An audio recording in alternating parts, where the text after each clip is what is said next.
آگے اللہ سبحانہ تعالیٰ فرماتے ہیں فَأَمَّا تو رہا من اوتیا، وہ جو دیا گیا کتابہ، کتاب اپنی یعنی نامہ اعمال، بیمینہ، اپنے دائیں ہاتھ میں. جس کو دائیں ہاتھ میں نامہ اعمال ملے گا وہ اس کی سعادت، نجات، کامیابی کی دلیل ہوگا. فَيَقُولُ، تو وہ کہے گا ہَاؤمُ اقْرَءُوا، لو پڑھو کتابیہ، میری کتاب. اپنے نامہ اعمال کو پڑھنے کو کہے گا کیونکہ اس میں نیکیاں ہی نیکیاں ہوں گی اور کچھ برائیاں بھی ہوں گی جن کو اللہ معاف کر دے گا اور حسنات میں بدل دے گا، جیسا کہ اللہ تعالیٰ اہل ایمان کے ساتھ فضل و کرم کریں گے.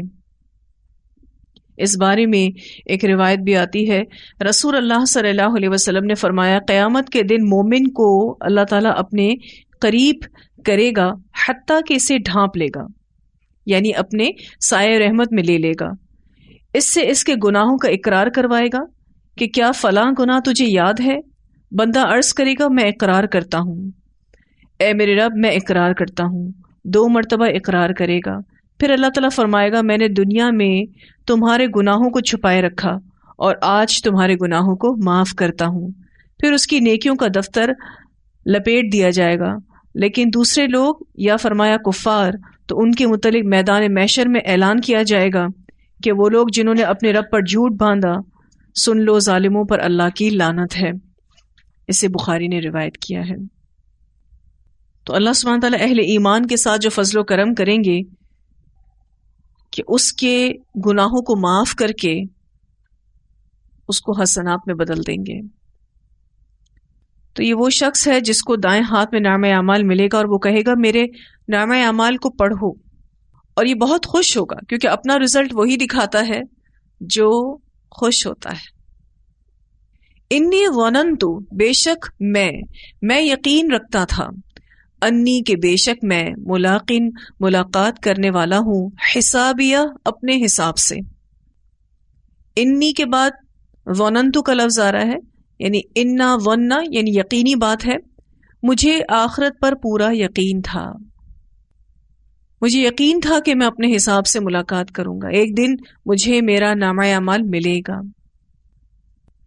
اچھا یہ جو لفظ ہے حسابیہ، حسابی تھا، اسی طرح سے کتابیہ، کتابی تھا، لیکن آخر میں جو ہاں آ رہا ہے یہ کلام میں خوبصورتی کے لیے آ رہا ہے. تو اس شخص نے کہا کہ مجھے یقین تھا کہ بے شک میں ملاقات کرنے والا ہوں اپنے حساب سے. فہو فی عیشۃ راضیہ، تو وہ عیش میں ہوگا دل پسند، یعنی وہ شخص پسندیدہ زندگی میں ہوگا. فہو فی عیشۃ راضیہ فی جنت عالیہ، تو وہ عیش میں ہوگا دل پسند، یعنی بہت پسندیدہ لگژریس لائف میں ہوگا، اور وہ فی جنت عالیہ یعنی جنت عالیہ میں ہوگا، بلند جنت میں ہوگا. جنت عالیہ سے مراد بلند و بالا محلات، پھر وہاں حوریں بھی بے حد حسین اور جمیل عطا کی جائیں گی، گھر نعمتوں سے بھرے ہوئے ہوں گے اور ابدی بہاریں ہوں گی. اس بارے میں روایت آتی ہے کہ رسول اللہ صلی اللہ علیہ وسلم نے فرمایا کہ جنت میں 100 درجے ہیں جو اللہ تعالیٰ نے مجاہدین فی سبیل اللہ کے لیے تیار کیے ہیں. ہر 2 درجوں کے درمیان اتنا فاصلہ ہے جتنا زمین اور آسمان کے درمیان. اسے بخاری نے روایت کیا ہے. قطوفہا دانیہ، میوے جس کے جھکے پڑ رہے ہوں گے یا جھکے جا رہے ہوں گے. دانیہ کہتے ہیں لٹکے ہوئے کو اور جھکے ہوئے کو. وہاں جو ان کو میوے کھانے کو ملیں گے وہ میوے ان کے قریب قریب ہوں گے، لٹکے ہوئے، جھکے ہوئے. بآسانی وہ ان کو اتار کے کھا سکتے ہیں، حاصل کر سکتے ہیں.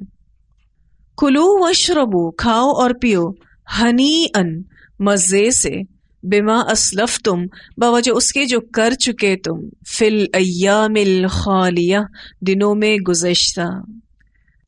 گزشتہ دنوں سے مراد دنیا ہے. تم جو دنیا میں عمل کر کے آئے ہو اس وجہ سے تم جنت میں جا رہے ہو، اب یہاں پر کھاؤ اور پیو مزے سے، کوئی روک ٹوک نہیں۔ دراصل نیک اعمال سے اللہ کی رضامندی نصیب ہوتی ہے، اور جب اللہ کسی سے راضی ہوگا تو وہ اسے اپنی رحمت میں ڈھانپ لے گا اور پھر اس کو جنت دے گا۔ جنت بے شک کسی کے بھی اعمال کا بدلہ نہیں، کیونکہ جنت بہت مہنگی ہے، بہت قیمتی ہے، کوئی انسان زندگی میں کیے جانے والے اعمال سے حاصل نہیں کر سکتا۔ اس بارے میں بھی روایت آتی ہے، رسول اللہ صلی اللہ علیہ وسلم نے فرمایا، میانہ روی اختیار کرو اور قریب قریب رہو اور خوش رہو۔ خوش رہو کس بات پر؟ ہر حال میں خوش رہو، جس حال میں اللہ نے تجھے رکھا ہے اس میں خوش رہو، یعنی اللہ کی رضا میں راضی رہو۔ جان رکھو کہ کوئی بھی اپنے عمل کی وجہ سے جنت میں نہیں جائے گا۔ صحابہ نے عرض کیا، یا رسول اللہ صلی اللہ علیہ وسلم کیا آپ بھی نہیں؟ فرمایا، ہاں میں بھی نہیں، سوائے اس کے کہ اللہ تعالیٰ مجھے اپنی مغفرت اور رحمت میں ڈھانپ لے۔ اسے بخاری نے روایت کیا ہے۔ واضح طور پر اس حدیث میں پتہ چل رہا ہے کہ کوئی شخص بھی اپنے عمل کی وجہ سے یا بدلے میں جنت نہیں پائے گا جب تک کہ اللہ اس کو اپنی رحمت میں نہ ڈھانپ لے۔ یہ نیک اعمال دراصل اللہ کی رضامندی کا سبب بنتے ہیں، اور اللہ کی رضامندی سے ہی پھر اللہ کی رحمت ملے گی۔ وَأَمَّا مَنْ أُوتِيَ، اور رہا وہ جو دیا گیا، کتابہ، کتاب اپنی، بِشِمَالِهِ، اپنے بائیں ہاتھ میں۔ اب ایک ایسے شخص کی بات ہو رہی ہے جس کا اعمال نامہ اس کو بائیں ہاتھ میں دیا جائے گا۔ فَيَقُولُ، تو وہ کہے گا، یا لیتنی، اے کاش کہ میں لم اوت کتابیہ، نہ دیا جاتا اپنا نامہ اعمال، کاش کہ مجھے میرے عملوں کی سزا اعمال نامہ دیے بغیر ہی دے دی جاتی، تاکہ اتنے سارے لوگوں کے سامنے میری رسوائی نہ ہوتی۔ یا لیتنی لم اوت کتابیہ ولم ادری ما حسابیہ، اور نہ میں جانتا کیا ہے حساب میرا، کاش کہ مجھے میرا حساب معلوم ہی نہ ہوتا۔ یا لیتہا، اے کاش کہ وہ سے مراد موت ہے، کاش کہ وہ یعنی موت، کانت ہوتی، القاضیہ، فیصلہ کن، فیصلہ کرنے والی۔ دنیا میں جو مجھے موت آئی تھی، کاش کہ میں اس کے بعد زندہ ہی نہ کیا جاتا، وہی فیصلہ کن ہوتی۔ ضحاک رحمہ اللہ فرماتے ہیں کہ اس کے معنی یہ ہیں کہ کاش میں ایسی موت مر جاتا کہ جس کے بعد دوبارہ زندہ نہ ہوتا۔ یا لیتہا کانت القاضیہ۔ قتادہ رحمہ اللہ فرماتے ہیں کہ وہ موت کی تمنا کرے گا، حالانکہ دنیا میں اسے موت سے بڑھ کر اور کوئی چیز زیادہ ناپسند نہ تھی۔ دنیا میں وہ موت کو ناپسند کرتا تھا، لیکن اب اسی موت کی تمنا کرے گا۔ ما اغنا، ناکام آیا، عنی، مجھ کو، مالیا، مال میرا، مجھے میرا مال کام نہیں آیا، کیونکہ اسی کے پیچھے وہ دنیا میں لگا ہوا تھا۔ ہلک عنی، ہلاک ہو گیا مجھ سے، سلطانیہ، سلطان میرا، میرا غلبہ، میری حجت، میری دلیل، سب کچھ ہلاک ہو گیا، برباد ہو گیا۔ جتنی دلیلیں آخرت کے انکار پر دیتا رہا وہ یاد ہی نہ رہی، اور جس جگہ دنیا میں ہی رہتا تھا، جہاں اس کا پاور تھا، جہاں اس کا اقتدار تھا، حکومت تھی، وہ تو دنیا میں ہی ختم ہو گئی۔ کل قیامت کے دن تو اس کو اپنی دنیا میں موجود حکومتوں اور قوتوں کا کوئی فائدہ نہیں پہنچے گا۔ جس کی وہ کوششیں کرتا رہا، ساری زندگی دنیا میں ہی پڑا رہا، نہ مال کام آیا، نہ سلطان کام آئی۔ خذوہ فغلوہ، پکڑو اس کو پھر طوق پہناؤ اس کو۔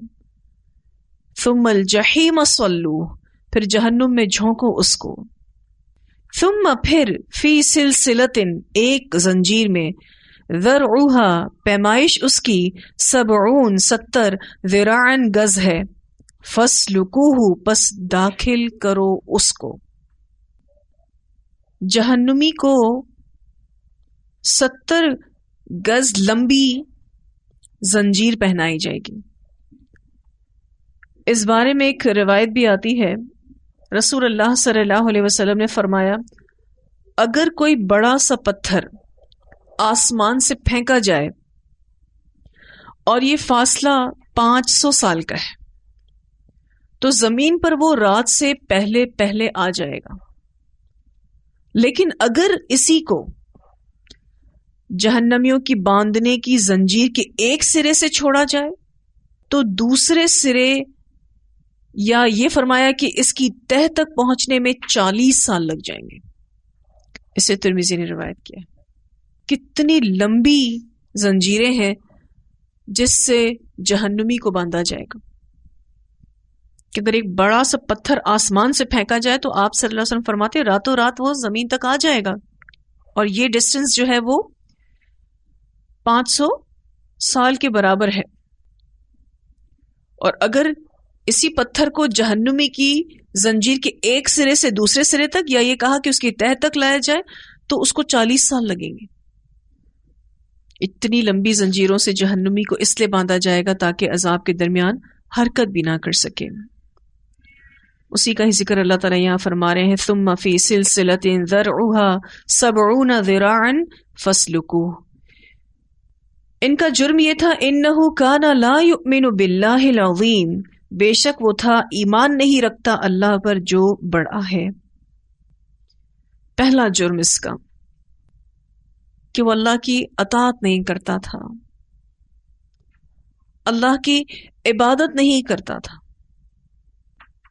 اللہ سے ڈرتا نہیں تھا، نہ اللہ کے حقوق ادا کیے نہ اللہ سے ڈرا. انہ کان لا یؤمن باللہ العظیم ولا یحض، اور نہیں ترغیب دیتا تھا، علی طعام المسکین، اوپر مسکین کے کھلانے کے. یہ دوسرا جرم اس کا کہ وہ بندوں کے حقوق بھی ادا نہیں کرتا تھا. نبی اکرم صلی اللہ علیہ وسلم جب اپنی وفات کے وقت کے قریب تھے تو آپ نے فرمایا نماز یعنی اس کی حفاظت کرنا، اور اپنے غلاموں کے بارے میں اللہ تعالیٰ سے ڈرتے رہنا.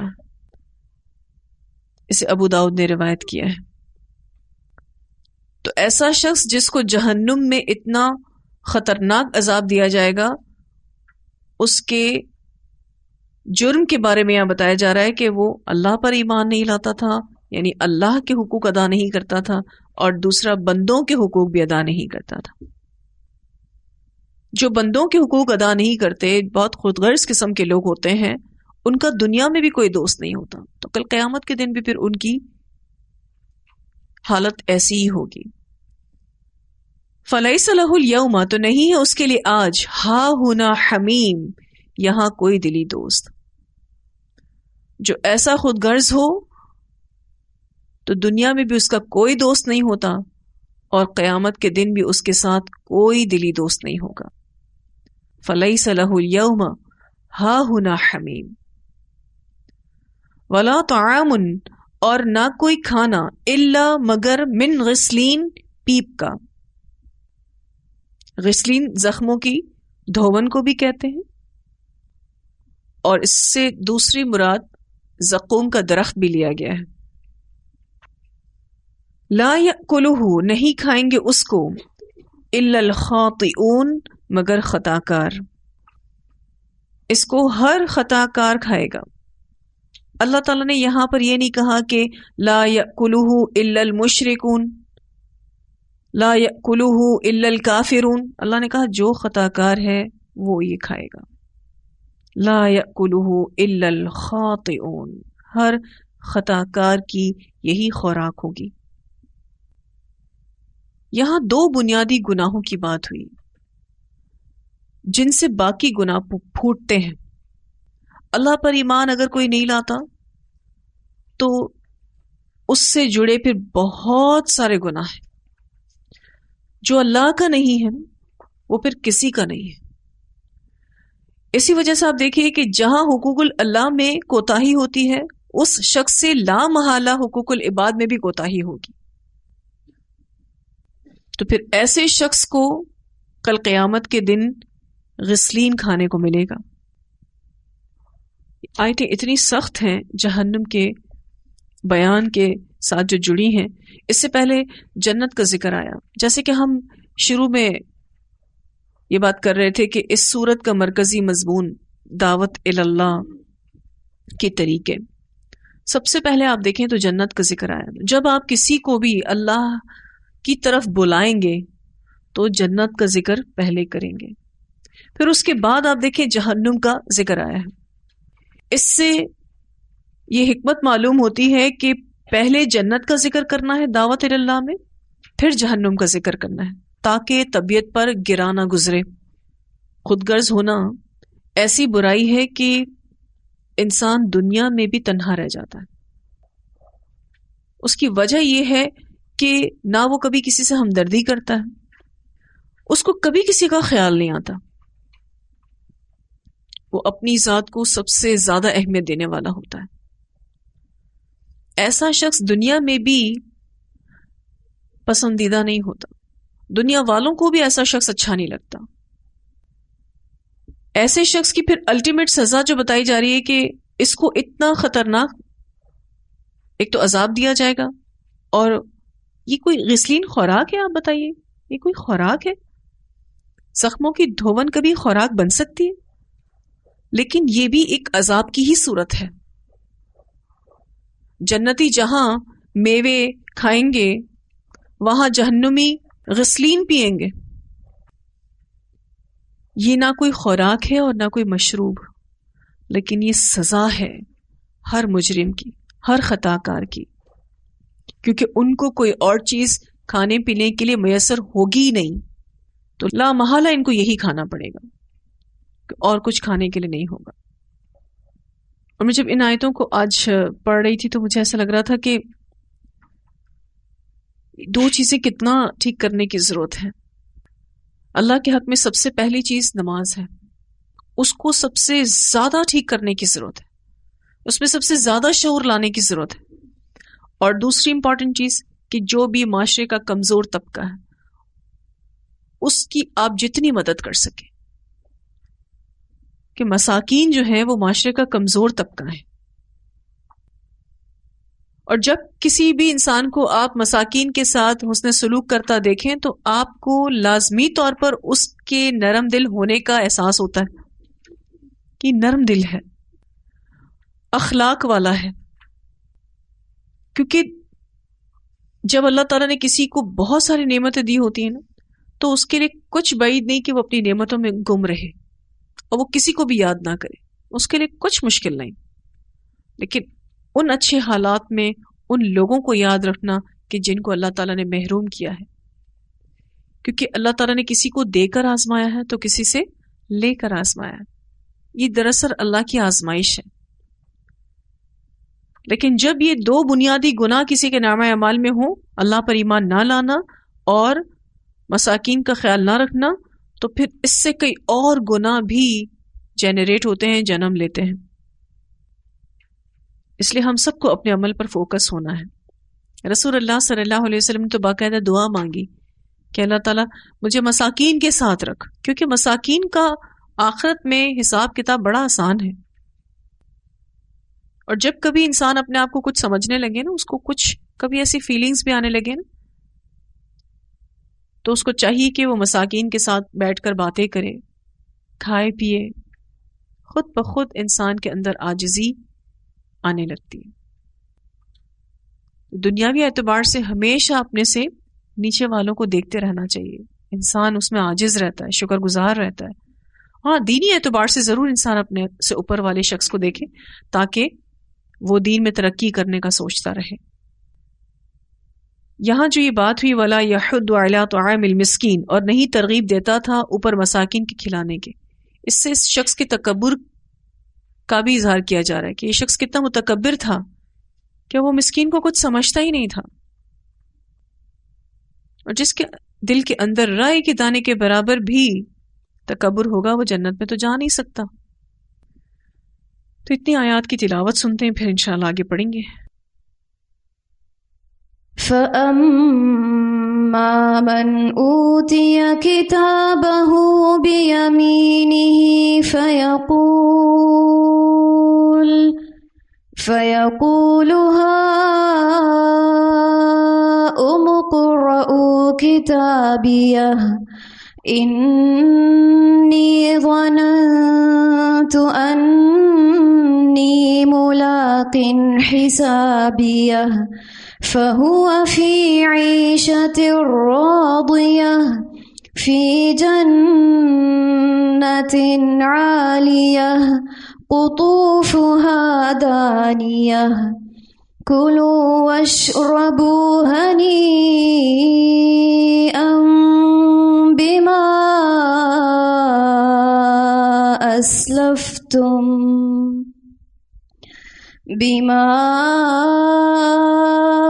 أَسْلَفْتُمْ فِي الْأَيَّامِ الْخَالِيَةِ وَأَمَّا مَنْ أُوتِيَ كِتَابَهُ بِشِمَالِهِ